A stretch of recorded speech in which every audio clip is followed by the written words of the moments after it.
Today we interview Adam, the DM from the Roaring Trainers podcast, a Pokemon tabletop RPG that'll blow your socks off. Now buckle up and let's begin.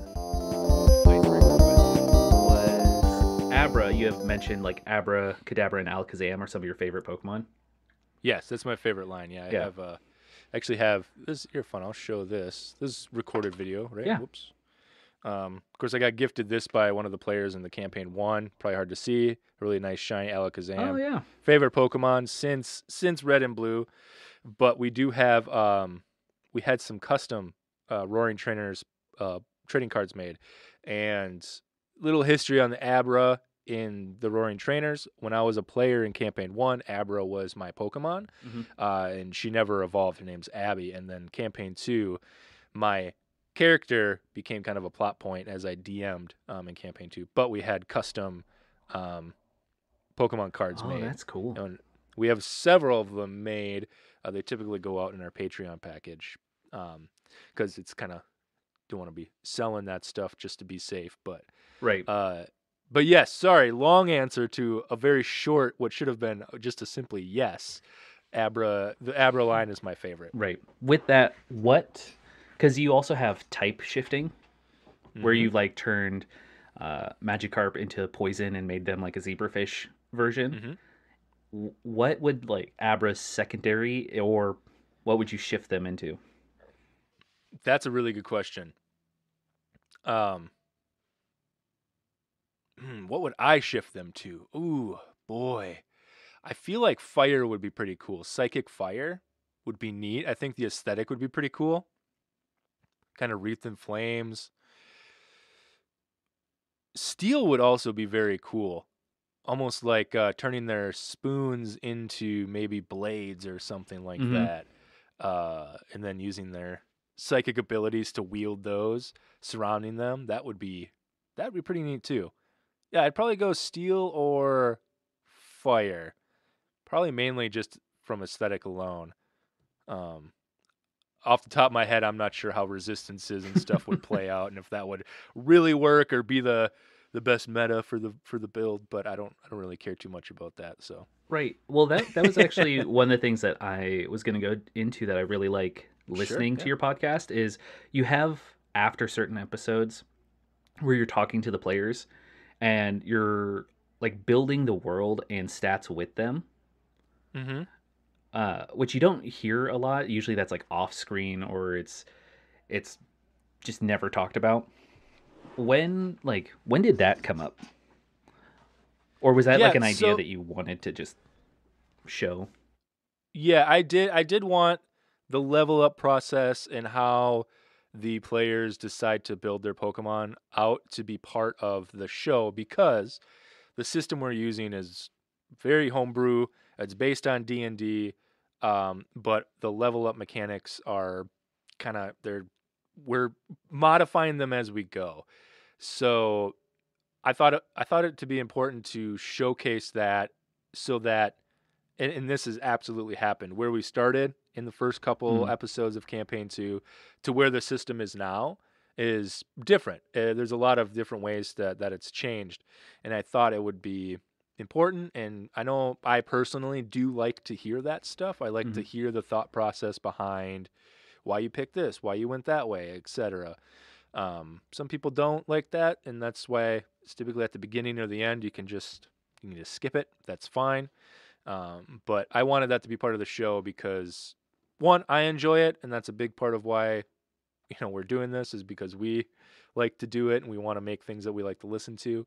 But then also just to like show the process of this system is changing. It's all, in fact, just at the end of, we just finished our finale of Arc 3, episode 50. And at the end of that, at a certain point, I'm like, all right, we need to modify that rule or that thing because y'all are way too overpowered. And everyone understands that in the show that's playing, and we're all on the same page there. So, yeah. Sorry if I ramble. I tend to just sort of keep talking. So feel free to be like, hey, quiet, enough. No, it's great because it lets... One of the things that I'm working on is definitely for interviewing in general. I used to do this a lot with with kids and just talking to them and getting their flow of consciousness to go. But the more someone else talks, the more questions I get to ask. So it's Yeah, great. for So sure. when you're like talking about, with your players, how easily they are, well, I'm guessing how easily they can just be like, okay, that's a ruling. It is a little OP, because I've run into the opposite where I have players like, it's not overpowered. What do you mean I'm level 3 and I can do 60 damage? It's natural. Right. To continue with that idea is like the thing that I really like when I'm listening to your episodes, and I'm only going to say the things I like. I don't care what other Okay. people say. But coming from a DM background and slight podcasting and homebrew, is how much you have your players' input in Hmm. creating characters and the world. Like asking them, what's a store or sandwich that is key to your character. Yeah. And then that becomes like either a running joke or builds on the lore that people might know of Pokemon, because when you play the games, there really isn't much to like Hmm. world building. It's you, especially with red and blue, and you just run from town to Right. town, do monster fights, and then run to the next town, do monster fights, and there's no what's behind this bush, what's in this Right. building besides a school. So long my also ramble is uh I like how you incorporate your players in building the world, and that's one thing I like highlighting. But has there ever been something that you've had to tell your players no? Like, no, we're not, you can't, maybe down the road, but we're not going to do that right now. Um, that's a great question. I want to think about that. I try very hard to not do that. I I love improvisational collaborative world building. That's how I DM. I'm very much an improv DM, and it's so much fun to me to get that to happen.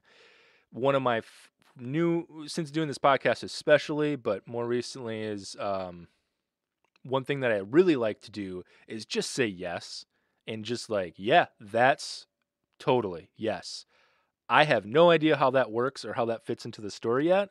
And I spend the next week or so trying to figure it out, backwards manufacturing it to fit into my overall story or changing my story to make it Hmm. fit.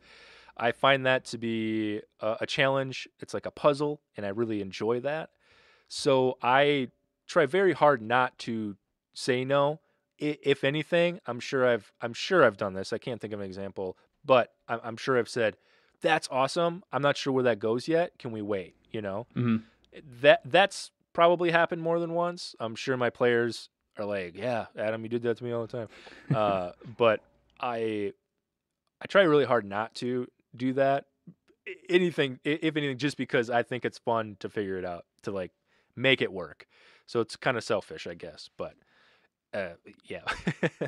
Well, that kind of goes into Scott. Scott on Hi, Twitter. Scott. Yeah, asked a pretty good question, which I felt like went with that, and that's why I like getting their ideas. When you're like describing a location in the campaign, if it's something the players did, how do you come up with the descriptions of it? Or if it's something that you're doing, um, is it more improv? Um. Yes. I will, if I don't know. I'm not afraid to say, I'm not sure. What do you think? Hmm. Can you tell me what it is?" Or just straight up say, "You tell me, what is this place?" Hmm. Again, I think that's part of that collaborative world building. It gives the players far more agency in the world. It brings them in and makes them more engaged in the game, I feel. Hmm. And I know sometimes DMs can be a little hold their story close to their heart, and the path they're on. Not to say it's railroady, but they've put a lot. We all Right. put so much work into these Yeah. worlds, right? So it can be sometimes hard to let go of the reins. But in this case, describing what a place looks like that's just less work for me. They're doing it. Yeah. I get a second for my brain to just be like, okay, what's next? What's coming up Mhm. next? When it's me describing a scene or a place, I I I think about this stuff a lot at work, it's sort of my default background thought process Hmm. when I'm doing stuff. So I like to think about where we might go and just kind of what it looks like. But often I will just close my eyes and just really try to envision what I'm seeing and then just describe it. Try to use as many of the senses as I can and just kind of improv that. But I'm trying to make the picture in my mind very clear, which doesn't always work, and I will stumble over my words. But Hmm. hey, it's the power of editing. Right. You clean it up a little bit. So both, I think, was the question. Yeah, that works. Both. A lot, a little. Sure, yeah, You let the players do a it. little both. Yeah. When you bring up editing, it's actually something that I found interesting is that not only do you edit, but you also have two other editors who are the other players in the podcast. Question. There's a couple, but the the main one, I guess the more interesting one that I have is like for me and my the DM in my home game, we have very different editing styles. We have similarities so that it makes things congruent. But when you go back and listen, are you able to kind of pick out the different editing styles of other people? Uh, Specific to our podcast, Yeah. I think not. There may be really subtle changes, like I think I would have maybe cut that out, or I think that conversation's a little close. Like there was obviously some dead space here, so they brought it together, and Mm. I think Aaron would have did this, or Lindsay would have done that, but we've all worked really hard together in the beginning when we're like, okay, we're splitting this up. Mhm. We're making this a team effort. This is how so we're all on the same page. We kind of talked a lot about it. Now it's pretty straightforward. I don't do nearly as much editing anymore. We have a pretty good process with, the pre-process EQing is done Mhm. by a person, and then that person will either send it to the other player to cut, or they will cut it, and they cut very, very similarly. And Mhm. then the other player would typically do sound design and final EQ and stuff. And it's working pretty well. I hop in when either I have like a secret little project I'm working on, like I'm doing like a kind of like a solo ep where I'm trying to Mhm. do a lore drop or do some character work that we haven't touched on or anything. Like we have things called pocket episodes Right. where it's either one-on-one with the player, myself and just the player, or I have done where it's just me, but one of the NPCs that is important to the story and has stuff to do. Um, but it's working really well. We have a nice flow and it sounds pretty good overall. And we always quality. What is it? QA. Quality assurance? Uh, yes. Thank you. We'll do a listen through and make notes if need be. But it's pretty similar. It's Cuz hard to tell. yeah, cuz you all have a pretty tight turnaround of what I was watching from We can, yeah. yeah, just from when the last episode dropped to when the next one is out. Do you bank episodes? Like do you record 2 or 3 in a row and then that way that gives you that time, or is it We try weekly? our best. Yeah, we have a weekly release. We at the end of every arc, we have a Q&A session and then we usually take 2 weeks off. And during that time, we are still recording and editing. So we're currently in the last week of our break right now. So next week we'll start releasing again on the main feed. But we are trying to get the perfect area is 3 to 5 episodes that we've found because it's not too far away that you kind of forget what happened Mhm. when talking to the community and you don't want to accidentally spoil something. But Mhm. it's enough ahead that we're very understanding with scheduling. Mhm. Everyone's busy. Life's hard often, and this is for fun. So like, Right. if we need to take the week off, we need to take the week off. We'll try to make it up, but that's what the backlog's for. And if we run out of backlog, we just don't have an episode. We're pretty strict in the fact that we are quick to cancel if Right. needed, if that makes sense. Yeah. Because I've had issues in the past, kind of an issue with campaign one. It ended early. A Mhm. break turned into a hiatus, turned into not coming back. So, and part of that was burnout, basically, Right. and COVID. But Yeah, that it's was part of actually it. one thing when I was looking at just when the podcast started and then seeing it go to like 2020 and then Yeah, break. And I'm like, oh, that's obvious. There's definitely some COVID there. right. But I believe in one of the QAs you actually talked about just people moved, COVID, a little bit of burnout, and then you did comment about like taking the reins because you were a player, and you're like, hey, there's stories to be had here, and it's you had a or still have a pretty in-depth audience and pretty involved audience as well. So when you took over as DM, was that like a because going back to DM's not always wanting to give the reins over, was that like a long conversation you had to have, or was it pretty seamless? Just like, oh, okay, here you go, here's It the wasn't. keys. Yeah. It it wasn't an issue. Mm-hmm. I wouldn't say it was seamless. I went and talked to we went and got coffee and had a really long conversation about it. And it kind of ended with that. With like, I started with the DM with Galen first because it was his story, right?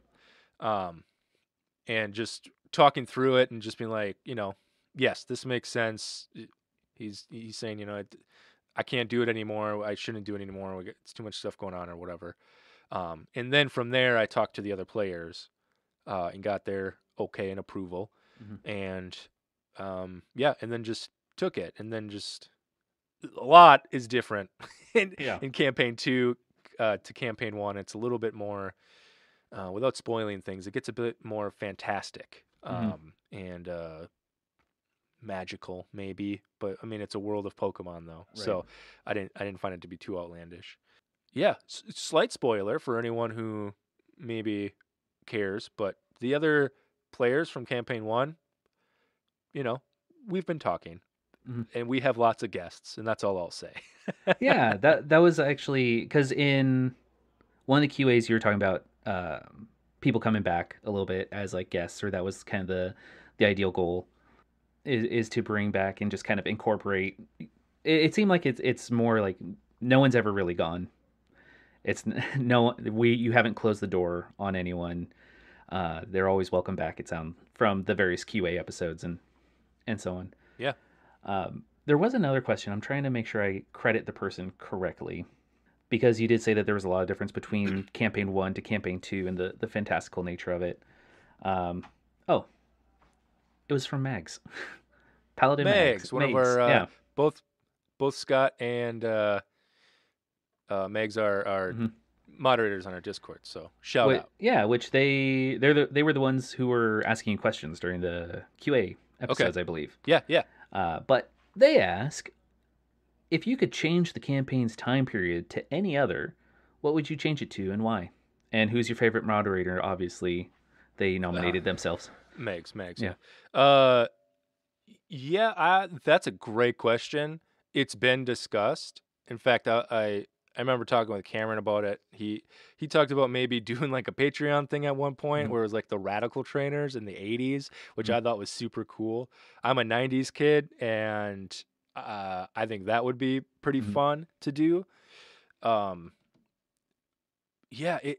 thing I find difficult is staying in theme sometimes, which is probably the biggest criticism the Roaring Trainers has in general, where it's like, I haven't really heard any 20s theming in a while. It's like, yeah, sorry, we got wrapped up in the plot, but that's a tangent. But I liked the 80s idea. That's a cool vibe, but also like future stuff, futuristic vibes would be kind of cool. Yeah, that's or full medieval. Jeez, anything. Let's go. There's there's so much with that one, because there are episodes of the Pokemon TV show where there's like ancient Pokemon that aren't in Pokeballs, but they're in like talisman things. So you could totally go ancient. Like you don't have Pokeballs anymore. You have these cool talismans that you throw and catch, and it's relatively the same. My brain is just going. Because right. You just start going, whoa, what can we do? Yeah, well, because that was the one thing when I was listening to, I'm like, oh well, yeah, 20s, and it's also canonically within your story. I think you said that it's like a 5-year difference between the end of campaign 1 to 2. So I'm like, okay, you're getting towards the 30s. Right. But just like telling stories, it is hard to stay in theme sometimes, and also remember that this is me talking to audiences, not you. Where it's like, not everyone lives in a Lindy Hop Great Gatsby, you know, scene 24/7. Right. You know, people have jobs, they still drink coffee and Pokemon battle with each other and have Yeah. Cubano sandwiches, or I know it Right. was Yeah. Monte Cristos. Monte Cristos. Yeah, Uh, yeah, and just as a defensive statement yeah, here, also on purpose, the theming gets a little wacky, hmm especially towards more recent episodes. So if you're listening and you get towards the end and you're like, oh, well, there goes the 20s. That's kind of more steampunk or something, and hmm there's a reason. It'll come out later. Well, it's also hard. I forget who mentioned it to me on Twitter, but they're like, Pokemon adjust glasses. Pokemon is in an advanced tech society where they, I'm like, okay, so Yeah, it makes reason that like the 20s, it doesn't have to exactly. be a solid. Like I said, not everyone's doing Lindy Hop. You don't have the dancing Right. trainer with a Jigglypuff. Yeah, and I think that's been Yeah, also mentioned. Just like, hey, yeah, it's always been a little bit more advanced, yeah, and also just be quiet. yeah. We're having Enjoy the fun. show. We're having fun here. I alluded to it before we started a little bit, but you have moderators and you have a pretty involved fan base. How is it monitor like talking to and monitoring Mhm. your social medias and fan base between you as the DM or anything with like your players and the community? Right now, it's working well for me, and I believe the other cast members. We have a pretty big Discord. I'm not sure what's big these days, but it's big. It's big to us, Mhm. and we have, oh boy, 5 mods.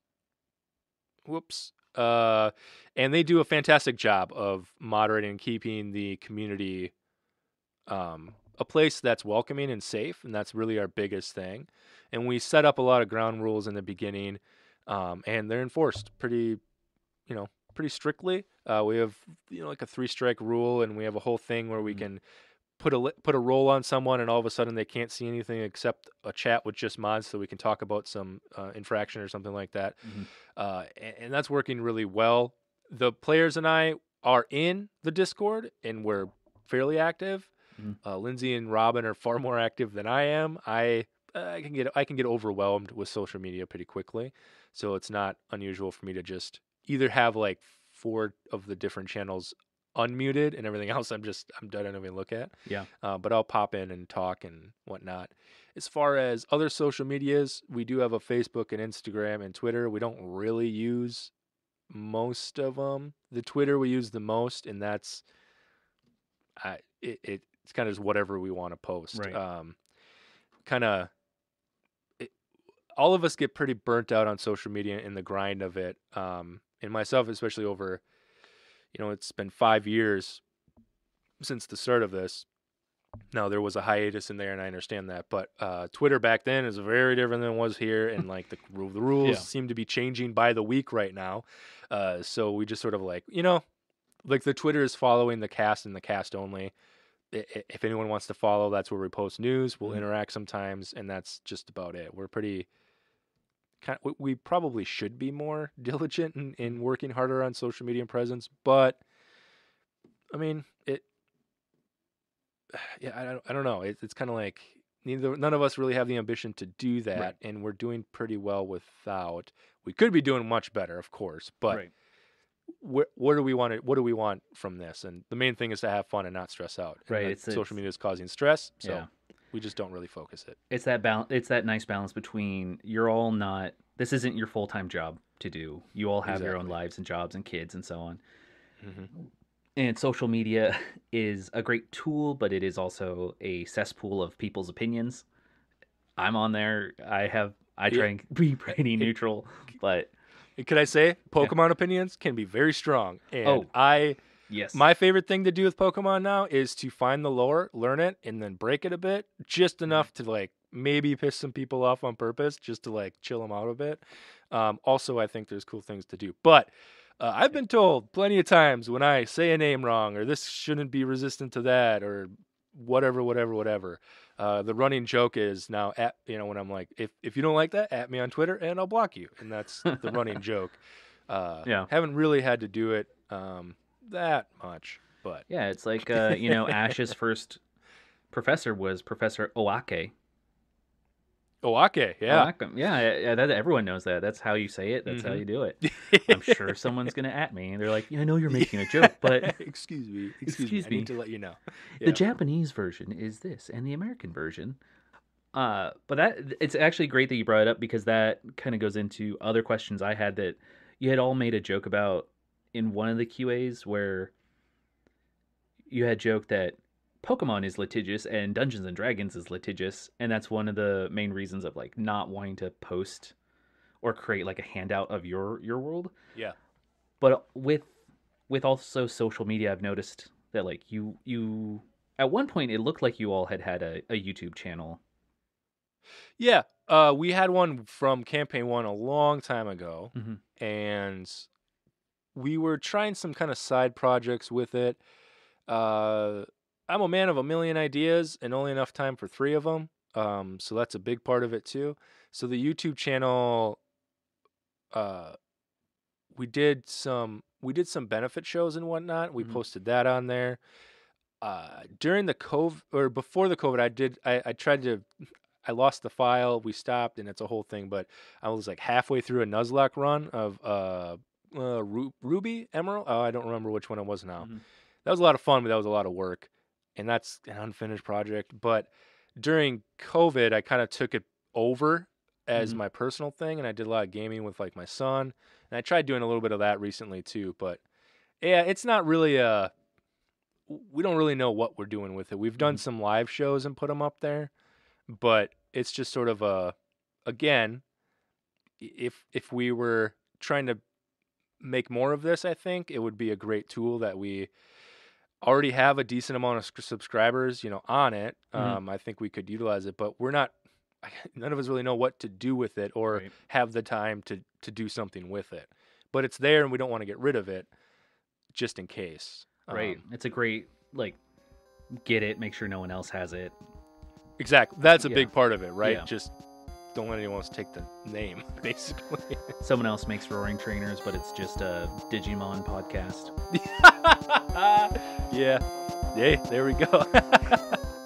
Quick break from the interview to remind you if you like what's going on, go ahead, hit the like, subscribe, and notification bell for more content in the future. If there's a podcast you'd like me to interview, go ahead and put them in the comments below. With the Roaring Trainers, if you want to check them out, all their links will be in the description underneath. And that's enough for me. Let's get back to the interview. To try and go back to those small companies of Pokemon and Wizards of the Coast, no one's heard of them. They're small independent indie things that hire people to. We're trying to help them out by doing this podcast. Have you ever?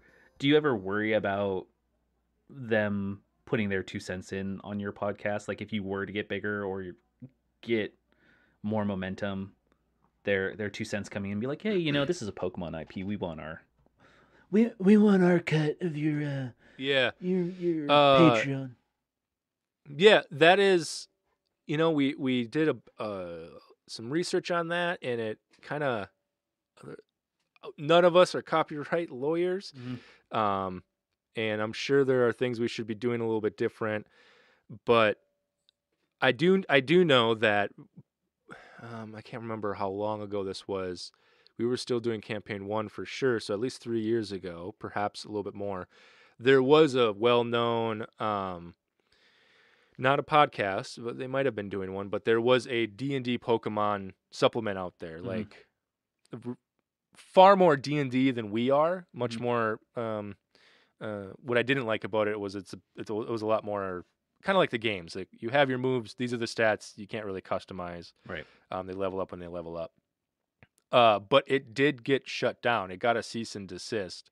Now that was a supplement, and I don't quite know exactly what it was that shut them down, whether it was Pokemon or Wizards of the Coast and what part of it. But I do know I've talked with the person who made it, and they got to the point where they're just like, don't mention my name or anything related to Pokemon. Like, I have to just leave.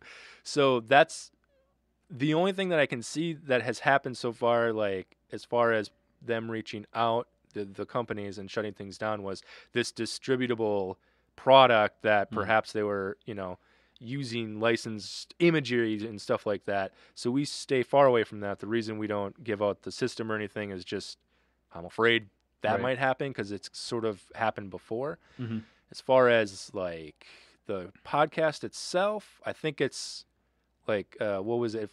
I used to know this stuff a lot more, and I should probably, oh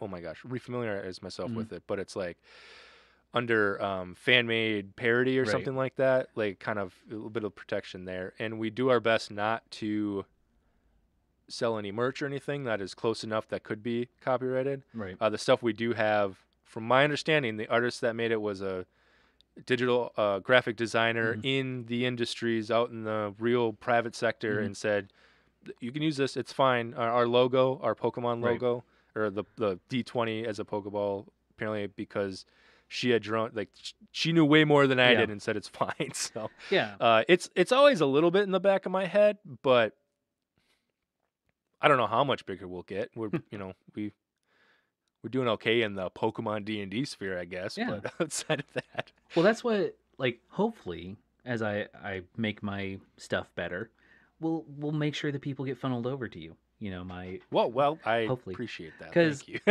I think this is a larger question too of your perception of it, but to go off the tabletop sphere of Twitter, Instagram, wherever, it's such this massive place that really the only reason I found you was because I think, who was it? It was either one of your fans or one of your players or mods was like, oh, you should talk to Adam. And then 4 more people are like, oh, you should talk to Adam. You should talk to Adam. I'm like, well, now I got to talk to Adam. Oh, you got to talk to Adam. Okay. Okay, cool. And then I listened to the podcast, loved the one-on-one episodes, which I want to get back to that later. Again, million ideas, got to focus on 3. Sure. But do you ever feel like with the sphere that is tabletop role-playing, that the chunk you've carved out, do you feel like your podcast is kind of like a pillar within that sphere, or a bendy straw at least? A bendy straw, sure. That's a good question. It feels a little weird to answer it, but I'm just gonna be honest. I think we've been around long enough, and I think we do a good enough job, and we have a big enough fan base that I feel like, if you're starting a Pokemon podcast, you probably at least know who we are. And I know a lot of shows have started, and I try to support as many as I can. Again, I only have so much time in the day to listen, but there's a few of them that I listen to, and when I'll join the Discord or something, they'll be like, "Oh, we started because of the Roaring Trainers. Thanks so much." So I it feels weird to say, but I think so. At least in the Pokemon D&D podcast area, right? Outside of that, probably no one knows who we are, but that's fine. It's a big space, and so one of the things I like to do, and going back to earlier, I told you about, like, I used to teach and do teaching and create rubrics and stuff. The reason I bring up kind of being like a pillar or tent pole of some kind is because just from the age of the podcast, numbers of episodes, and then community engagement, it definitely feels like your podcast has a good momentum to it and a good position to it. I think that those are the kinds of podcasts, and why I do this, are the ones that like need to be highlighted, because everyone knows Critical Role, Dimension 20, whatnot. Yeah. Those are not, in my opinion, people can at me on Twitter and then I will block them. Those are not, like, they're great for getting people in, but I don't feel like those are actually tabletop podcasts. Like, it's things that people want to do, but they're trained voice actors with a huge production company behind them that everyone wants to emulate, but people fail to do, and then they burn out trying to be them. Versus podcasts like yours, I interviewed Big Campaign Stories, their podcast. Great interview, by the way. Thank you. Dice of Thunder, and others that I plan on also talking to later, where it definitely feels like they're having fun. They're doing what they can with what they have, which isn't saying anything bad. It's just we're all people. Yeah. And that's why I think you're, for your section of the social media, definitely some like a podcast to know. Long-winded way of saying that. Well, I appreciate that, and it's I would love to be well known, I guess. But one thing that we've done is part of the burnout, and this is kind of related. I hope, or I'm just rambling again. But part of the burnout of campaign 1, I think, is that we recorded in this room. I had a setup here with just a table and the 4 mics and some padding, and it was just us 4 in this basement, 4 Wisconsin dudes doing a Pokemon D&D podcast, and we kind of, I want to say we kind of caught lightning in a bottle a little bit because there wasn't much like us at the time, and kind of grew a little too fast is part of the issue, and we got wrapped up in the numbers a bit, and trying to grow too fast, and we made kind of some weird mistakes on Twitter where it's like you follow for a follow, doesn't really get real engagement, that kind of stuff. Giveaways, we did a lot of giveaways, which I think are nice and work well. I'm not sure the retention, at least nowadays, on that. It used to be a little bit better, I think, on Twitter. But now with campaign 2, coming back, I knew we'd get some of the fans back. I didn't think we'd ever kind of catch the momentum we did. I think we maybe are starting to get it now. I don't know. I really don't focus on the numbers too much anymore because it hurt us in the end the last time, and I don't want that to happen again. I want to grow organically. That's great. I know a lot of people say we do this for fun, and if 3 people were listening, we'd still be doing it.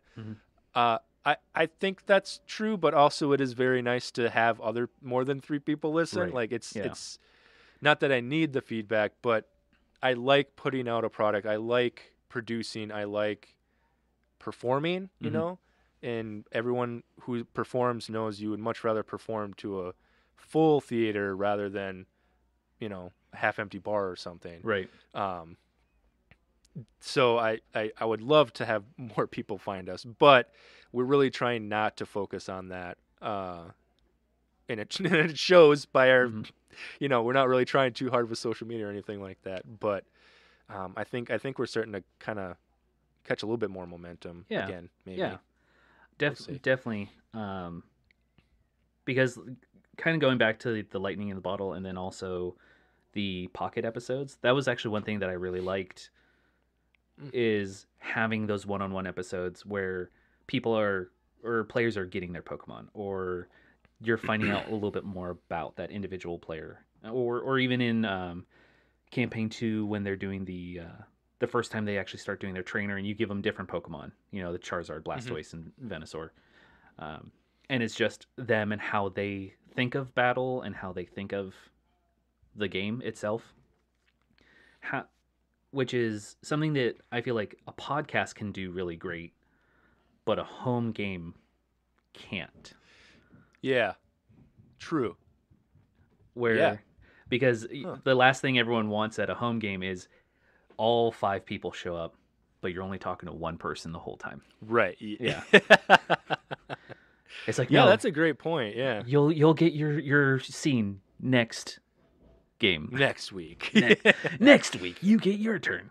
That's a really interesting point. Yeah, the majority of I have a home game that's just off mic, as we say, and I love it. But I've found that I've been doing the podcast game setup for so long that if I'm DMing, I structure sessions very much like approximately an hour and a half for kind of what I'm shooting to get to, or by like hour 15, my brain is starting to go, all right, it's time to start wrapping it up.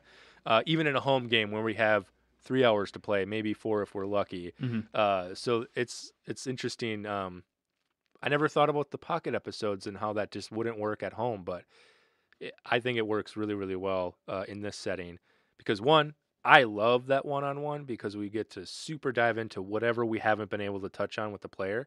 And when I do those, I communicate with the player so much. What do you want? What do you need to get to? What do you want to get to? This is your episode. Let's make it as awesome as you want. And most of the time, almost always, there's something that we've been trying to touch on and we haven't been able to yet. So that's a great place to do it. And sometimes we don't, and then that's when I'm like, all right, I got something. If you trust me, we'll go with this and let's have some fun. And just the one-on-one is just so fun, and it gives the other players a week off, so it's a plus. So it helps with the burnout that you talk about too, where exactly, which everything that you've said is what I would I would almost give advice to new players or people who are trying to do podcasts. Like, let your players help you write the game. Have one-on-one, episodes where the other players can have a break if they're also helping edit and so on. Don't hold on to your story so much that you're the only one who can write it. Right. Yeah. And sorry if my dog's kind of going crazy right now. So if you can hear it, but that's why we have two recordings. True. Yeah. That's the one thing that I did one campaign, kind of a right around where, oddly enough, right around when the hiatus started with campaign 1.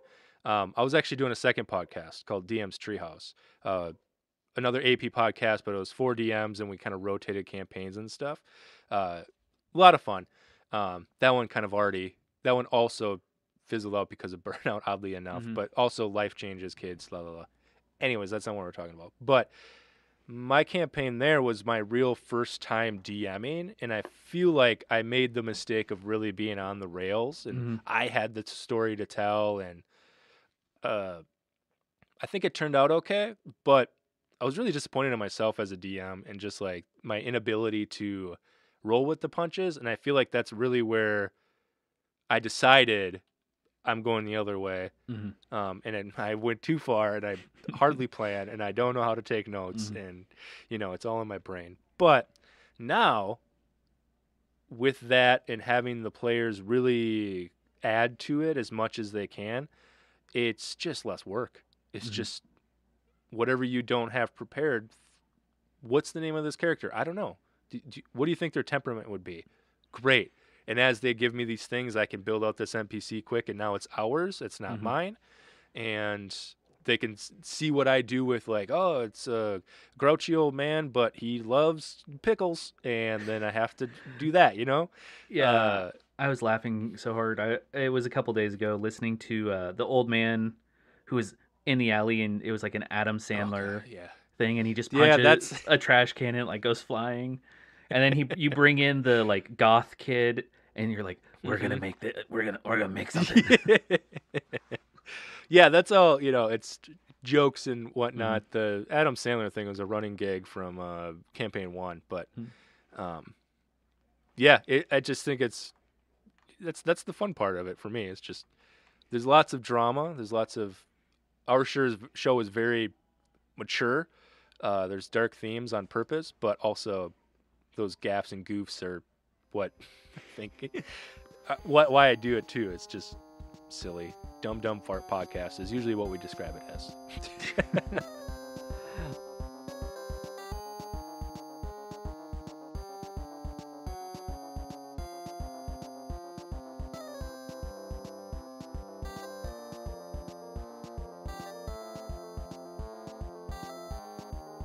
Which I had a perfect one that you answered, which is from the Critically Stupid podcast, which is another fun podcast to listen to. They do a great job. They said, where do you get the nerve? Which you answered Costco. And I wanted to know, what aisle do they sell the nerve on?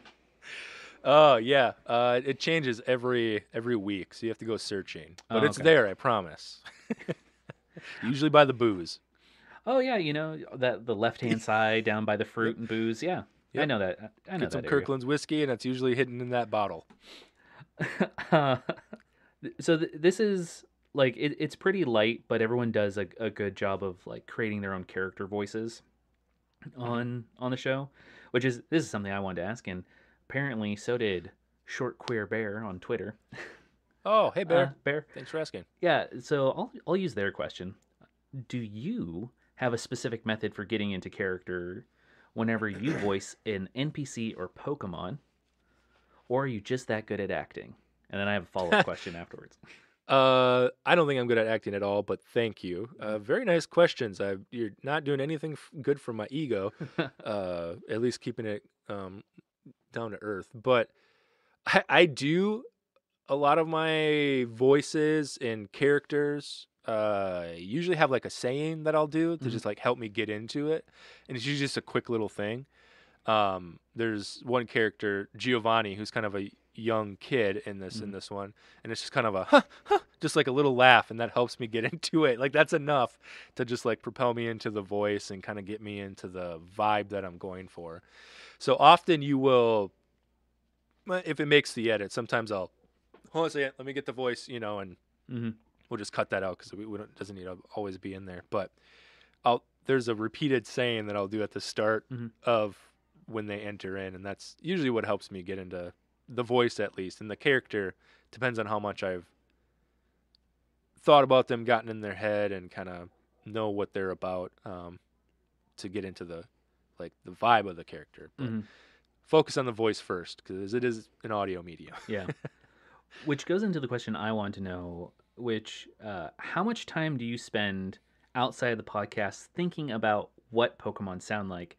Because you've made multiple comments on the podcast that you don't want them to just be like Psyduck, Psyduck, Psy. Right. It's you'll be like what, and just make Yeah. different noises.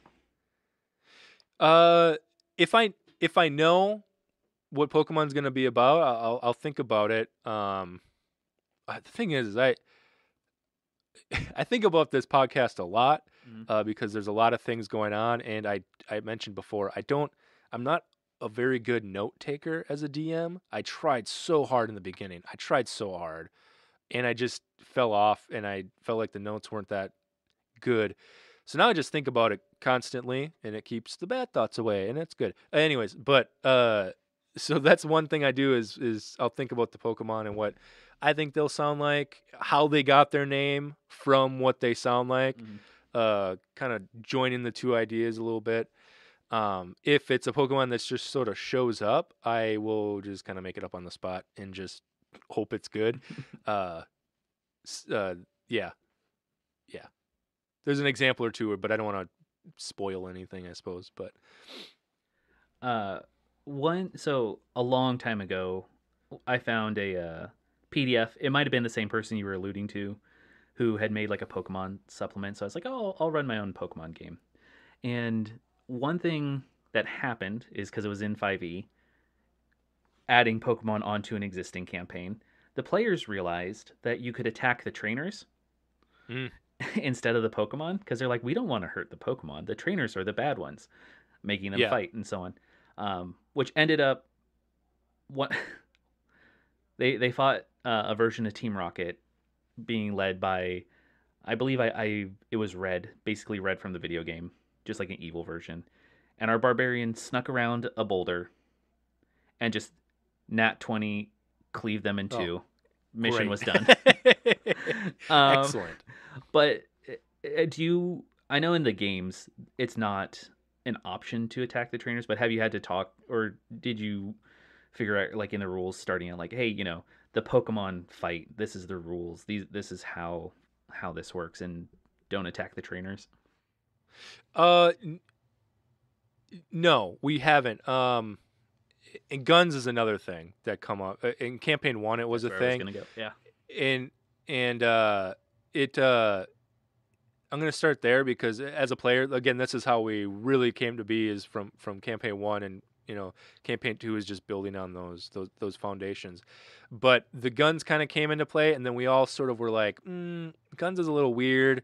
Let's just sort of there's like a plot hook gun. That's the only one, but like they were just sort of like let's just sort of not really say anything, and then guns kind of go away. Hmm. Uh, just as as a team, we decided that that's the best way to go for the story. And again, if you're doing a podcast, you're doing a show, I think fun is the number one thing to do, but you also have to realize that it is still a show, and I think that's just fine way to think about it. So thinking about it as a show and like what we want to put out there and produce, we're like, guns is a little weird. We're going to take that out. And then, especially in campaign 2, I think when you play in the Pokemon universe, there's just some concessions you need to have. Pokemon battling is part of it. Like, I know a lot of people are like, oh, it's like animal fights. It's like, that kind of stuff. And it's weird. And yes, but this is part of the thing we're doing, right? This is the show. This is the universe. This is a big part of it. So we need to just be okay with it. Like, that's kind of what it is. And then as far as attacking the trainers, we have one player, Robin, who plays Stella. They have a tendency to just sort of punch other trainers. And I'm all for it, but I let everyone know it can go both ways. And I want my players to succeed. I want them to live forever, but death is a thing that can happen in my games. So it's one of those, like, you do whatever you want, but just know, like, it kind of opens a door and stuff can happen. Now, that being said, minor spoilers for future stuff, but like, we get into different teams and different gangs and stuff, and there's some who just are real whack people who use swords and get into fights, and like, it gets a little bit more fantasy, a little bit more D&D, as I mentioned, kind of up on top. So it's there, and it's happened, and it's funny, actually. It's pretty hilarious. But usually it resolves back to just Pokemon. Usually it's just like funny enough, my character was the one that went punching in campaign 1. I was always punch heavy, and they're like, oh, that's right, Pokemon. It's hard to get out of that D&D mindset a bit, because there's a disconnect. In D&D, it's your character making the attack. In Pokemon, it's your trainer communicating to your Pokemon to make the attack on their Pokemon, who is controlled by the enemy. So it's kind of it can be hard to get there.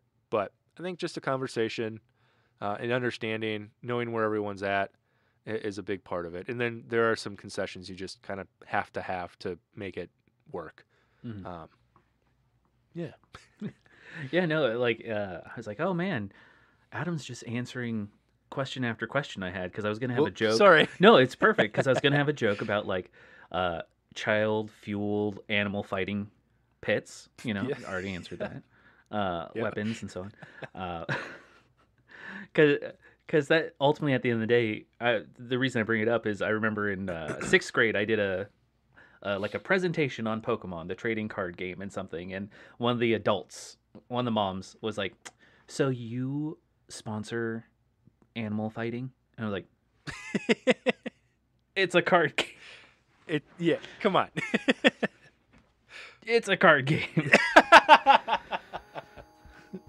And just not knowing how to answer that. Right. Being 11 or something.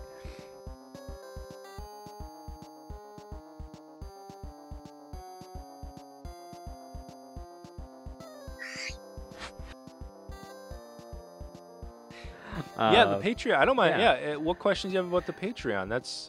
Was a learning curve and a struggle. That was actually going to be the bulk of it, which is we don't use a Patreon just because we already do so much time editing, trying to network, kind of doing the opposite end where we're trying to do like video content and networking and the social media stuff that's kind of grind heavy.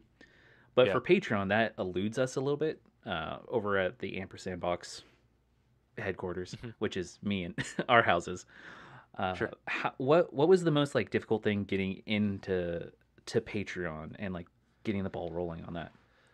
All of the struggle. I handled the Patreon in campaign 1, and it was really, really hard for me to understand value and kind of how Patreon works. I think we weren't really making money. I think we ended up sort of, especially if you counted time that I put into it, probably lost a bit of money on it. But you don't see that in the numbers sometimes when you after just packing packages for 4 hours and then you go to the post. It's it's half a day. But eventually I came to the point where I was getting. That's where my burnout came from. Especially, it was just there's just so much going on. We have too many tiers. We shouldn't be shipping this much. It's shipping is just so expensive, and to factor that in, what I've kind of come to, and maybe this is wrong, but it's what works for us. On our Patreon currently, we have 2 tiers. We have the $5 tier, which gets access to all of our digital stuff on Patreon. And on Patreon, we have a second campaign, which is a Dungeon World system. I think that's my favorite system to play and run. But it's a Zelda campaign. It's set in the Zelda universe. Yeah. Another IP that's not ours. But so there's a second campaign up there. We do a thing called Poke Treats, which is we started it late in campaign 2, but we've been going strong where after a session we just talk about it. Like we give out poke treats to you, that was an awesome scene, let's talk about that. And then I think we came up with cattle prods, when it's like a jokingly like cattle prod, usually to me, cattle prod to you, Adam, I didn't like that you did that with the NPC. We liked them and now they're evil or whatever. So that goes up there, and just kind of anything else we do.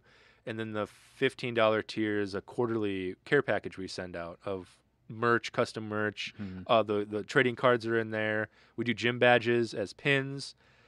We do custom letters, stuff like that, just a variety of things. And that works a lot better than what we were doing before, because I think it was like every other month or something we were sending something out in campaign 1. But I've come to realize that like if you just take what you're charging and cut it in half, and 50% is just people want to support you. And they believe in what you're doing and they want to see it continue. Most people. Some people just want swag, and I understand that, and that's totally fine. Most people will just, they might not even expect things. I'm one of those people where if I like your content, I'm going to go support it as much as I can. And then you take kind of half of that to try to build out what you're putting out, whether it be product or anything like that. And that, I think that works well for us. That's a very simple, there gets more into it, and it's not always that cut and dry. But as a starting point for me, and putting up boundaries on how much I work and how much I put into it, just for my own mental health. Otherwise, I will drive myself insane trying to figure out if this is worth it or if they like it. It works because more people join than quit. It's growing every day. Usually around the quarterly package is when we get more people, but that's part of it. And I've always felt like with digital content, I love making and creating these things.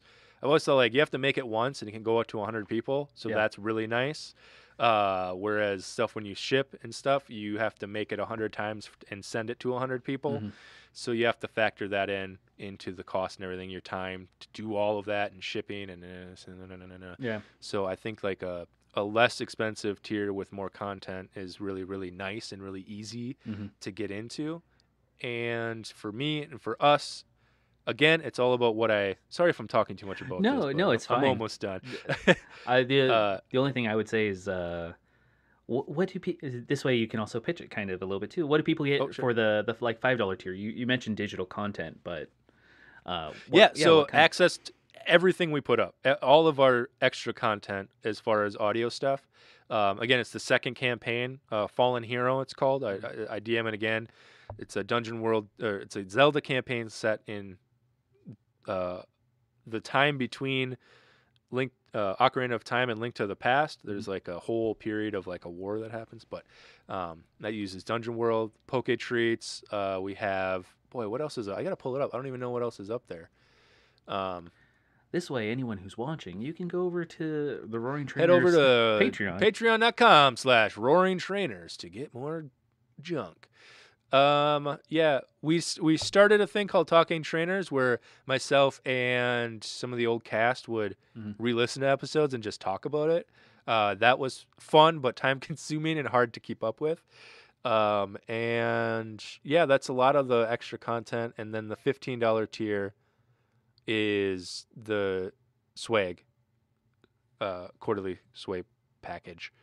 I think this coming one is going to be one of the badges again, and some other stuff. We figured that out, but yeah, it's nice. Patreon's great. It helps so much to hosting fees, and all of us were able to upgrade our mics. Yeah. Lindsay and Robin were able to get nice mics, interfaces, boom arms, all this stuff that we didn't have before. The first couple episodes were, They're yeah, nice. it helps, yeah. And it's that, and then after a while, I tell you what, I've been doing podcasting for about 5 years. To get to a point where you can start to see a little bit of money come back, it's like, wow, interesting. That's a concept I'm not very familiar with, and it's kind of neat. So, and we buy a lot of art too. We like to support artists and buy a lot, so that's where that Patreon money goes to. You just use it for whatever you can to further the show. Yeah, that's what my follow up was going to be is what y'all use it on, whether it's just like hardware, software, art. This kind of self-feeding cycle is like, well, we have X number of dollars now. Let's do that cool Patreon thing that we want to do for the next month, or yeah, buy exactly, art, yeah, custom art for a new whatever character designs or something. Yeah, we are blessed with a lot of amazing fan artists that love to share their craft and do a lot of really great stuff. More often than not, when that happens, we'll hit them up and be like, "Hey, can we commission this piece and do some stickers for Patreon?" And that's where the Patreon money is used to then pay the artist fair. We always want to put just a little PSA. If you're an artist out there, you're charging too little, and if you're buying art, they're charging too little, so give them more money. Okay? That's just going to say this now. I'm a fan of that. Tip yeah. well. Yeah. There have been some artists I don't like to be that guy that's like, you're not charging enough for your art, but I'll be like, hey, here's how much and here's my tip because I think you should be charging this much. Exactly. Yeah. I know it's a very hard thing to do. No one needs to get lectured, but if you're buying art, just tip really well. Dang, if you can. Yeah, if you can. Yeah. Yeah, so it goes in back into that again. Software too, we're buying more like inputs and stuff for our editing stuff just to make the process easier. Yeah. We try to put it back into the show and make sure that everyone's doing well. Go check out the Roaring Trainers Patreon. There we go. Thank you. Yeah. I'm so bad at shilling it. I need to get better at it. That is something that like I struggle with, and I always feel like it comes off very shilly. Where I'm like, go check out my Streamlabs store and buy merch, which I don't personally have. But it's hard to do, but it's also like, we're making things we're proud of. Like it shouldn't feel weird, but and probably isn't weird for people to hear that. It's just us. It's our internal voice going, "What are you doing?" Oh, what is that term? Well, it's a couple things. When I was in a band, I had a long conversation with another band who was a marketing major, and he's like, perceived value. If you charge nothing for your stuff, people will think it's worth nothing. However, if you have quality anything, make sure to charge quality prices because then people will know that it's a quality product. But if you give it away for free, then you're free. And people will always think it's free. And then I was thinking like imposter syndrome a little bit going on where it's like, here we go. Yeah, well, that was going to be another question of like, to go off I think you all have a good niche of what you're doing. You do have a bendy straw and or tent pole of following. Does that like imposter syndrome kind of creep in where it's like, am I really this good? Because I think your podcast is great. The edit. Well, thank you, but editing, sound effects, music. It's definitely hearing from season 1 or campaign 1 where there was obvious like some harder edits to campaign 2 where it's very smooth going into it. Imposter syndrome. Imposter syndrome. Yes, I suffer from it greatly all the time, constantly. As a DM, mainly. I think the editing on our show has gotten great. I'm very happy with it. I don't feel the imposter syndrome there, although talked to the editors, and I'm sure they will say differently. Mhm. I think it sounds great. I think they do an amazing job. There's just enough music when it needs to be. There's quiet when it makes sense. So editing wise, well, compared to C1, I mean, yeah, we've come a long way. I mean, everyone grows and gets better, right? It's always what's the one line with actual plays like after the first few episodes we get our audio figured out. Like Yeah. that's every new Everyone, show. It's like yeah. just give it like 5 episodes. I think that's part of the gig, just learning that. But yeah, imposter syndrome with DMing especially, and in like the Pokemon world, I am not a Pokemon master. Like Mhm. I played the games. I stopped at like Gen 3 kind of I played, and that's really where I fell off. So there's a lot of stuff that I don't know. I've learned a ton of lore. Turns out lore's real wacky. Like it's not very linear at all, and it gets goofy, which I feel only gives me more freedom to mess with it. But yeah, I can't tell you how many times my players might be able to just how many times after a session to be like, was that bad? Did we just cut that episode? Like and then they're, Mhm. they're like, oh, it was the greatest episode. I'm like, okay, I think you're being nice, but thank you. Mhm. Uh, yeah, Do you it's hard. because you don't do a live play, do you ever have to go back in and redo an entire episode or parts of episodes? Not off. There's only been a handful of times, not even. I can twice since the beginning that in my podcasting career, that's weird to say, but that we've had audio issues where one person's audio just doesn't work, Mhm. and instead of re-recording the whole thing because um, we're not live, of course, Right. but I mean it's it's actual play still, I believe, Yeah, and it's hard to we're capture not. that like Yeah, surprise. exactly. Yeah, you Yeah. can't just redo that again. But we have like done a lot of work to if someone lost their audio, we'll get everything organized, do our best to make notes, and they'll go back and re-record. Mhm. Um, and I'm not going to say where or when that happened, because I think whoever did it did a fantastic job. Mhm. Uh, I had to do it. I will say I had to do it once, but I'm not going to tell you which podcast, and I've been in a couple. So, but it happens. You know, technology isn't perfect, and sometimes it fails you, and you need to make it work. And in this, it's a little bit of acting. Mhm. Try your best to react as much as you can, and you just kind of re-record it. But it really less than 4 times since 2018. Yeah, that's always Right? Yeah. something that's tricky. Like it's happened to us once or twice where someone's audio dropped, but because we're doing like a live play, it's like, well, I guess for an entire 2.5 hours, you couldn't hear our player. Whoops. Whoopsies. We did luck out that like a couple of those times it was more RP heavy, so it's players saying things, but the Yeah. DM setting up the punchlines or setting up things as ooh, you're like can't redo it now. Ooh, sorry. Um, the oh man, I feel like I could talk for hours about different stuff, but I want to be fair to your time. Hey, I'm Uh, having a great time. So whatever you feel is good for length, but I can keep going. I still have tea, and my kids aren't screaming, so we're good. that's always a boon. Cameron, I think you know Cameron, uh, Yeah, on Twitter. I know Cameron. Yeah, What's up, Cameron? he uh he asks, yeah, um, what I think you kind of answered this a little bit. What are your feelings on the differences between being a DM and a player?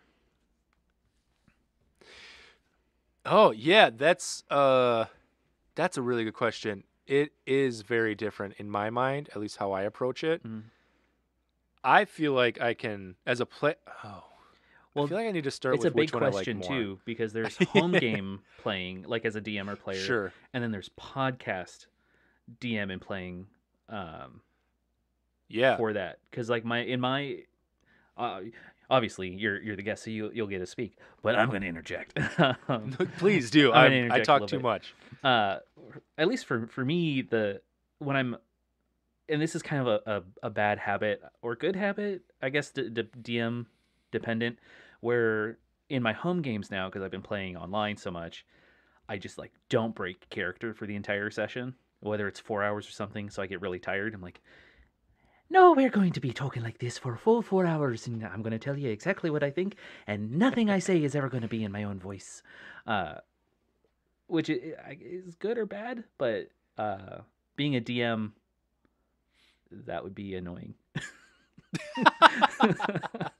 when my players do it, I'm like, great, but what do you want a sandwich? I'm asking you if you want a sandwich in real life. In real life, In real life. do you want one? Yeah. Yeah. I guess I'll answer just kind of staying in the podcasting thing. That's where most of my playing now is, thanks to weekly sessions of recording, and damn if I can get a weekly home game going. Oh gosh, it's a tough one. I think I like DMing more. I think. Again, I've mentioned it before, I just get such a kick out of figuring out the puzzle of saying yes and like there's yes anding myself into a corner a little bit and then figuring out a way out of it.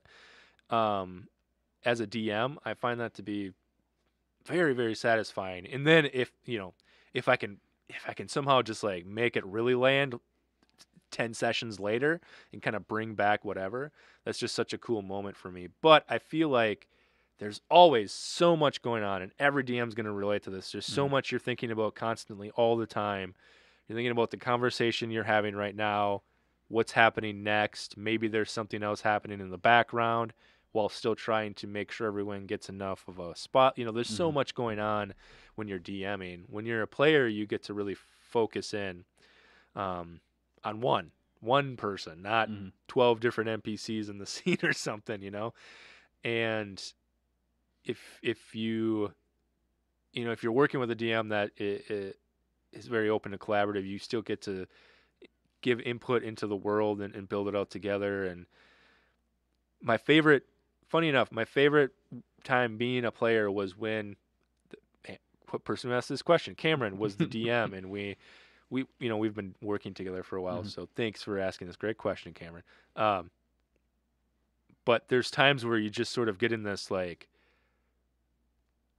I was a player and we just kind of like were able to build out this scene totally improv. He was taking what I was doing and taking it and pushing it back, and I just feel like being a player is a really cool special thing too. And then you get to build out this arc for this one person that's your main focus. It's so cool. I find that a little lacking as a DM, because if you focus too much on one NPC, it becomes your DMPC, and then sometimes you get a little too attached. So, oh man, I know it isn't a question of which do I like more, but that's what I keep coming back to. Right. I think DMing, but I miss being a player in a long-term campaign. I miss being able to really focus in on one person and really, really diving deep and figuring them out. Yeah, that kind of goes to like the original question of the feelings on differences, where like as a player, and this is something that like this will go into Cameron's question part 2. As a player, focusing in on what can my character do, or what are aspects of my character. Like even if you're playing a wizard, like going to D&D, if you're playing a wizard, looking at the spell components of what goes into the spell, whether it's a piece of fleece or strap of leather, becomes a narrative thing or role play aspect that you can do. So instead of just standing over in the corner waiting for your turn, it's like, oh, what is your character doing? Well, while I was perusing the shop's wares, I was twisting a piece of leather between my fingers that I use for the armor spell. That you just have more things that you can play with as you. How can you make your character come alive? Versus a DM where it's like you have 20 plus characters that you're trying to make these shadow puppets look real. Look real. Yeah. Like, don't look around the corner. Exactly, yeah. It's a mess back here. Oh, God. Don't do it. I'm trying my best. Which Cameron, the second or third, I guess, part of Cameron's question, which is what areas of DMing are you focusing on, like, improving? And what are you most proud of with your DMing? I Uh, I feel like I really lack the ability to make a battle flow, and maybe this is really me being super critical of myself because I I've mentioned this before to my players and stuff, and they, I feel like sometimes they're just being nice. They're just trying to make me feel better. But I feel like my battle flow is not as good as it could be, especially when I am trying to emulate DMs that I really look up to, and they make the battle seem. It could be in the editing too. That's the one thing about podcasts. You sometimes don't really know if it's one take or if it's Mm-hmm. did the last 10 minutes actually take 30, and they um, but right now I am trying to be quicker with my descriptions and be quicker with my reactions in battle to make things go a little bit more smoother, because also one thing I'm always trying to do is to make it easier to edit. So I am Mm-hmm. trying to not have places that need to be cut out. I'm trying to make it as live as possible, Mm-hmm. simply because it's less work to edit, and then things get more concise. But that would be, I feel, my biggest flaw as a DM, especially with Pokemon. There's so many different things happening, so many different Right. moves, and you know uh, things to flavor and make look cool and describe and whatnot. Um, One thing I'm proud of, oh boy, I'm not good at complimenting myself. Well, if you want, I can give you some time because I was going to bring up a couple things with battle and Pokemon. Oh, sure. Yeah, because with the thing I see with a lot of podcasts is how the rules kind of impact gameplay. And one of the things with like tabletop and Dungeons and Dragons specifically is role play is like live action. It's happening while it's going. However, combat in the rules, a turn is 6 seconds. So you expand 6 seconds into 10 minutes. Right. It's one of those things that I have to remind myself as a DM too of like, yes, I'm trying to get it to go, but how the rules work, it is not a as fluid as I would That's like it very to be. true. Yeah. Um, where I and also editing, trying to edit combat, I think you all do a great job, and also I think having Pokemon, it is a turn-based video game that people are used to, helps Yeah. with that combat aspect of like your turn, your turn, your turn, which also goes into the tabletop. I'm actually surprised Pokemon hasn't made a tabletop game. I think they're really missing out on it. Um, I agree. um, but but yeah, Hit me up, it Pokemon. I'm doing pretty good with my system yeah if you yeah wanna you if you wanna know. collaborate. Well, maybe not. Maybe don't look at us. I don't know. Depends on if you're mad or happy. But that's where I think the turn-based style helps with it, and then I do think you Mm, all do editing wise a great job at those descriptions. And obviously, like I don't know what the original cut looks like, the yeah. 2 hour long combat that gets whittled down to 10 minutes. But Try hopefully not that. yeah, Yeah. but when it comes to editing, you all sound great. Well, great. Yeah. Yeah. It's I mentioned it before. You like we still have in the back of our mind always that it is still a show and Hmm. people listen, and we are trying to do that. So editing is a big part of it. If I, you mentioned music, and I think I saw Hmm. on Twitter you mentioned like you used to in a band or helped. I don't quite remember I used your to, history yeah, I on used that. to be in a band or various bands for a long time. Yeah. Same, same. Yeah. And one of my biggest pet peeves when performing was dead air. Like I just felt like it was not professional.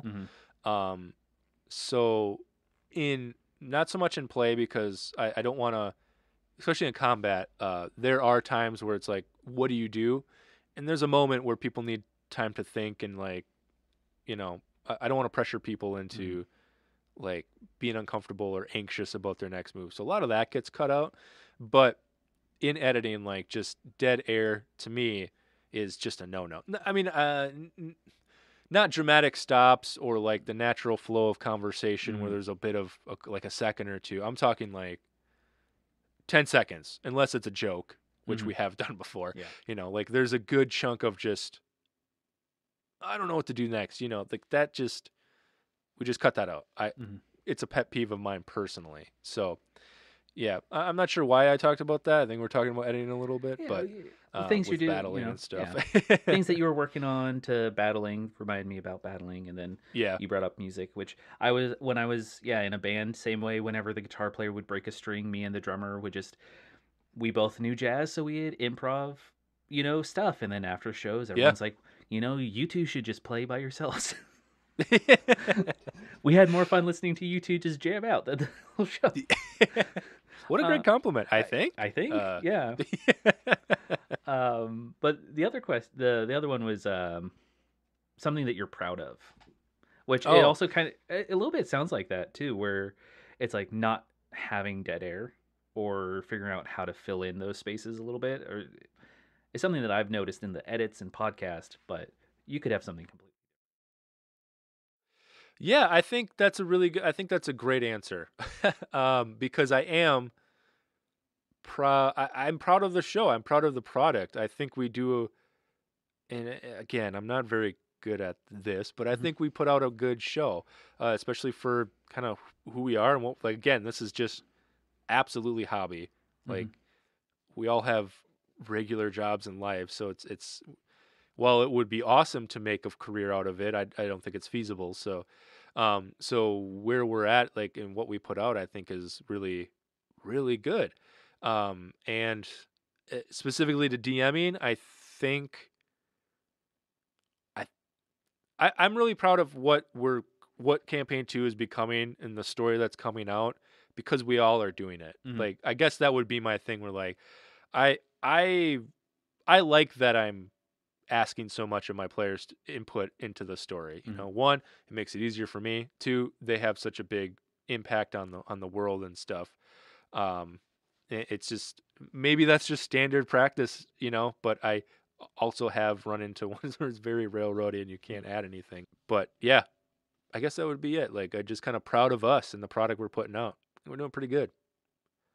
It's fun at least, and that's the biggest thing. Yeah, I mean that's what I keep seeing is the crux of a lot of podcasts that are around for a long time, or you hear that positive energy come out. I mean, it could be a complete hellscape behind it, and you just you never know. You can do so much with editing. Yeah, editing, chef's kiss makes it enemies look like friends, but it's having fun, making sure it stays fun, and just keep pushing to make better content, even if you are just playing for those 3 people, although like you said it would be nice not to be for just 3 people. Sure. Making better and better content and having fun while doing it to avoid that burnout, and knowing from like what you said, like almost knowing what doing all those mistakes earlier so not to do them and avoid the burnout. Yeah, and it I wanted to add a little bit more of that kind of the playing to 3 people wanting to play more. Ultimately, all of the kind of stuff we do is because we like it and we think it's funny.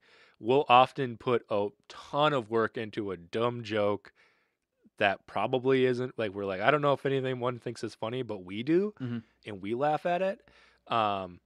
And usually other people like it too. And I think the fact that we're having fun makes it more enjoyable, right? You just said that. But that in itself brings in more people and makes that 3 people 10, 20, 30, just because, if you enjoy doing what you like to do, other people typically will enjoy it as well. I feel like you just said that and I just repeated you and I'm sorry. No, and I feel like I had a different thing to say, but I realized halfway through, I'm like, I think I'm just repeating what he said. I synthesized what you said and then you repeat. It's a thing. Yeah. We keep repeating what we say. Yeah, it's perfect. Sorry. I only had I had one more question from someone. It was Pewter Parker said, "What's it like having hot dad energy?" I have no idea. I don't know. That's a good answer. I don't know. Sorry, I don't think I do. Thank you. I'm blushing. But I only had a couple, but they're more my ending questions. So if you're ready for those, yeah, absolutely. This has been great. Thank you. Yeah, this is this is why I like doing it, because there's a lot of amazing people who I think need to just be like pushed into the front, like into somewhere, Yeah.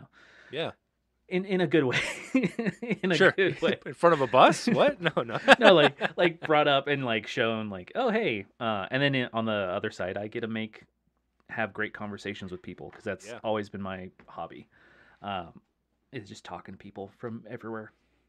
Well, you're great at it. Well, thank you. Natural interviewer. This is fantastic. Yeah, I mean, it's just listening. Mm-hmm. Listening to What? you. Yeah. What? So, just Who? kidding. Oh wait, did you have a question? Now that is some dad energy right Yeah. there. That was a bad joke on my part.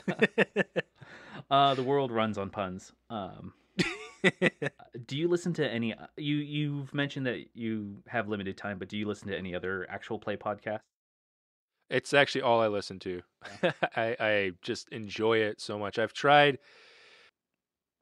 I listen to music at times too, but I went to school for music and like for college, I played with music afterwards, and I got so burnt out on it. I just had to take a break, and I never really got back into truly listening and enjoying music, which is unfortunate. I'm getting there, but when I found podcasts, it was like awesome, something to put on and listen to and enjoy and take up my time.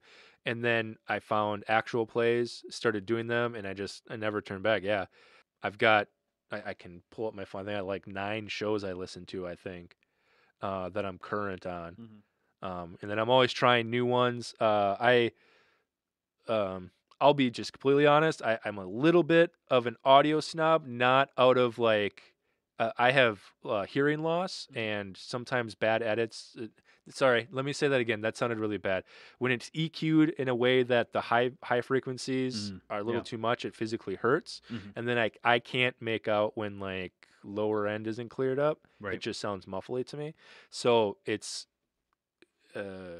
it's sometimes hard to listen to some of those shows, but that are learning how to edit and whatnot. So I'm a little bit of an audio snob because I literally like it hurts to unfortunately to hear. But yes, I listen to a lot of shows. Sorry, again, long answer which should have been short. No, it's a good one because I went to college for a bit for stand up bass and music. Yeah. Okay. Cool. So I'm like and I'm a drummer. Yeah. That's why we're getting along Yeah. so well. Yeah, and it's like because I do the same thing where I'll listen to a lot of podcasts, and that's kind of what this is for. And if I hear that same kind of, you phrased it nicely, the EQ, it's not quite there, I'll skip like 5 episodes ahead. And that's yeah, absolutely, that's a really good. Again, I said it before. Like every show, maybe not every, but I mean, it's a learning curve to really get it and like understand where your mic's supposed to be, mic placement, mic etiquette, room prep is so huge in sound.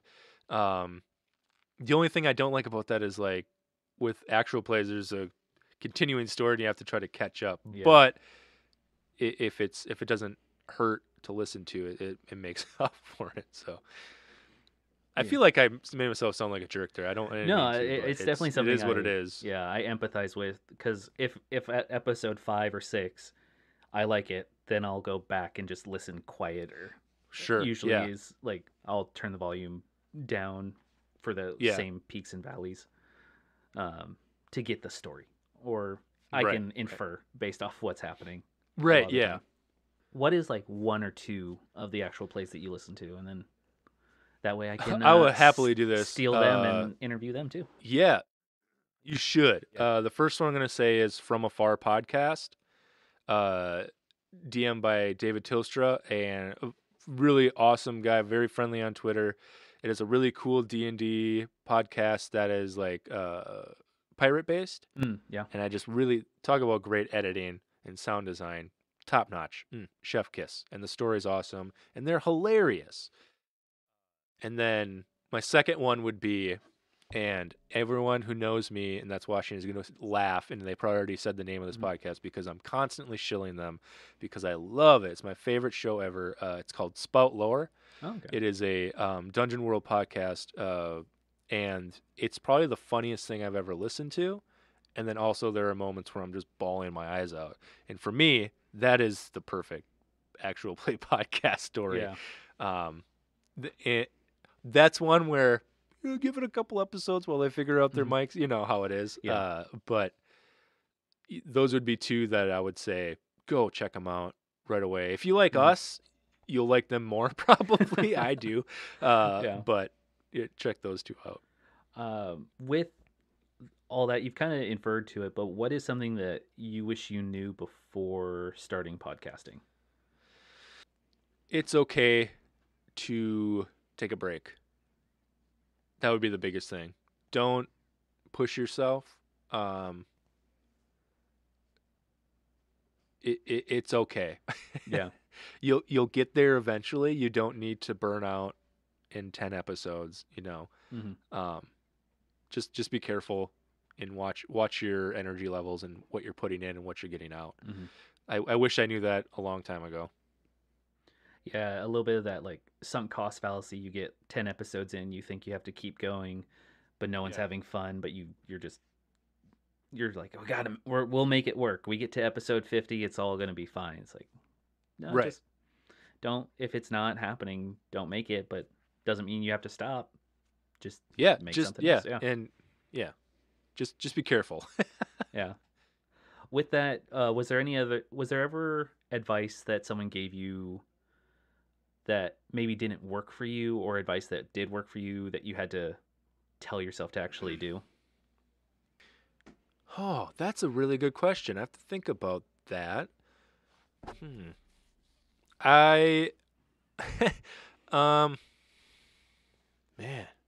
gosh, that's a great question. I think because of like my imposter syndrome, anytime I do get advice, especially for DMing, I really do take it to heart, and I really try, and I really think about it, because one thing, get down to some Adam philosophy here, just life stuff. You know, I'll never say I'm really good at anything, because I feel like once you start getting that mindset, you stop learning because you think you're really good. So whether that's good or bad, it's working for me. I want to keep learning, and I want to keep that mindset. But so with DMing, when someone gives me some advice, I'll really seriously take it into account and try it and see if it works. Probably the advice that doesn't work for me, but also I'm resistant to and should probably do more, is the same. And I kind of mentioned it. I feel like I should be doing better with notes. Like, I really feel like I should be taking notes and reviewing them and updating them and things like that. It hasn't worked for me yet, and I want it to so bad. But just after a session, I'm just like, oh, right. I don't want to take a half hour. I got to go to bed. I got to get up in the morning, you know? Right. And I guess the beauty of recorded campaigns is if I have a question, I just go back and listen to the episode. And that typically reminds me of what I was thinking or where I was going. That being said, I have random notepads all over with just 3 lines, you know, and hopefully I don't lose it. But this is a good one. Actually, this is great. And this is advice that I would like to share with anyone out there.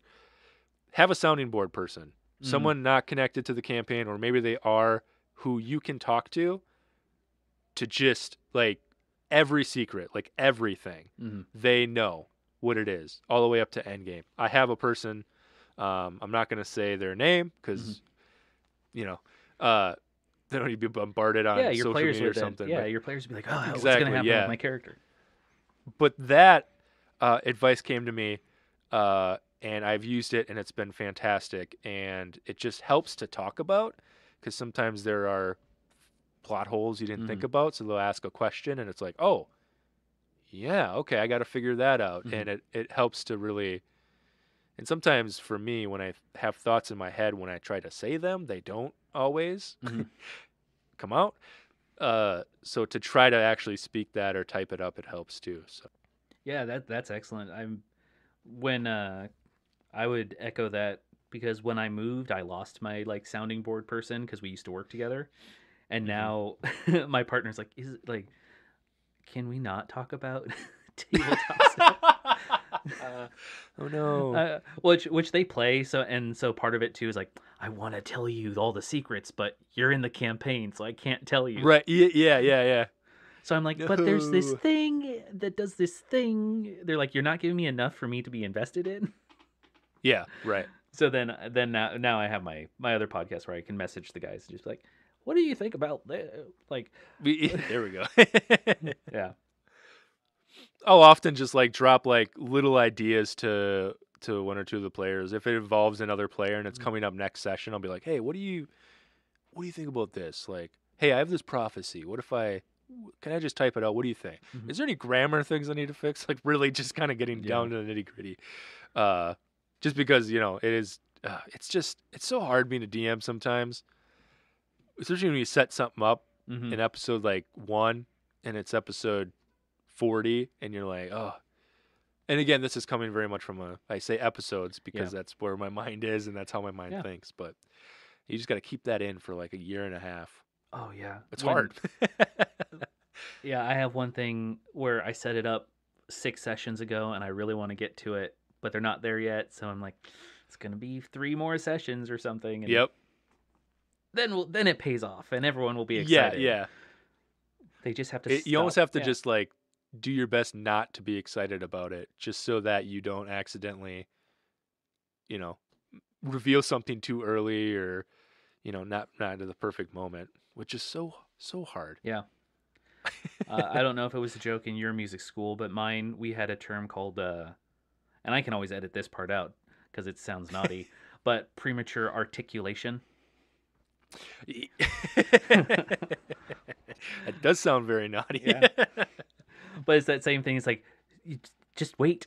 I know you're excited to play, but just wait. Yep. Just wait. Just wait. Then it sounds good.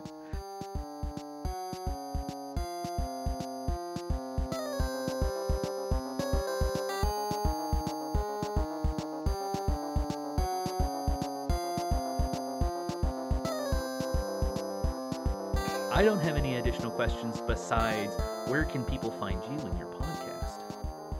Yeah. If the best place would be Twitter at Roaring Trainers. That's sort of where we put most of our news and stuff, all the things happening. You can find the podcast itself on any podcasting app or podcatcher. And if you really want to get to know us, you can join our Discord, which is in our pinned tweet on Twitter, or just search the Roaring Trainers, I think. I'm not really sure if you can search servers on Discord. But super welcoming community. We're in there. I'm in there sometimes. A lot of the other casts are in there often. And, if you just like Pokemon and you just want to come hang out too, that's wonderful. Hope to see you there. Otherwise, we also have a Patreon, patreon.com/Roaring Trainers. Excellent. I'm going to have all of that in the links below.